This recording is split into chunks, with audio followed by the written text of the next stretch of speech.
Hi, my name is Ashley Luthi, and I'm doing a PowerPoint presentation on the moral rights to healthcare. We have a right in healthcare. Patients have moral rights and legal rights to healthcare. Patients' rights must be respected in healthcare decision-making at all times. Rights are not restricted to certain people. All people have rights. There are rules and laws set into place in healthcare, though, to protect patients' rights and make sure everything runs smoothly. One of these acts is the Patient Safety and Quality Act.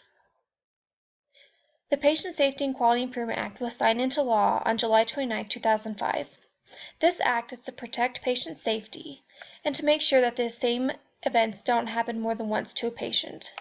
To help reduce this happening, there has to be reports written up of events that happened that harmed patients.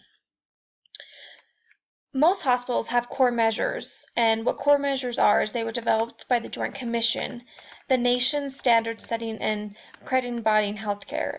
Core measures are an important way to measure the quality of care that a hospital is providing to its patients.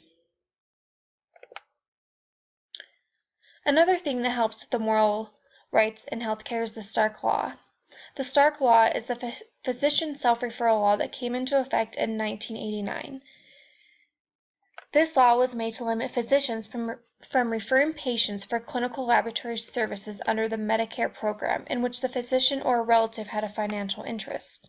The reason for the law is because people were worried that physicians were more likely to order tests if they had a financial stake in supplying the services. There is a lot of evidence that healthcare professionals were referring patients to other businesses or co-owned by the referring physician or a close family member. That is why the Stark Law made these self-referrals illegal. If any service did not comply with Stark Law, then Medicare and Medicaid would not pay for these services whatsoever. A lot of patients were afraid that their doctors were just ordering tests and whatnot that they didn't really need just so that they could get some kind of compensation from the person they were referring to. That's why this Stark Law came into effect. The Code of Ethics. The Code of Ethics can give shape and structure to the medical environment. The Code of Ethics is a framework of shared values within healthcare.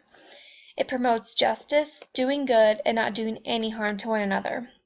In healthcare, you have a responsibility to the public, the profession, the employees, the delivery of health education, and being prepared and responsible in any situation.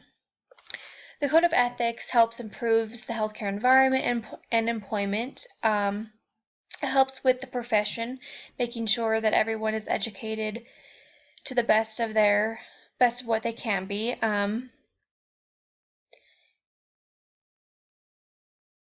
it's also being responsible for the integrity and the values of the employees.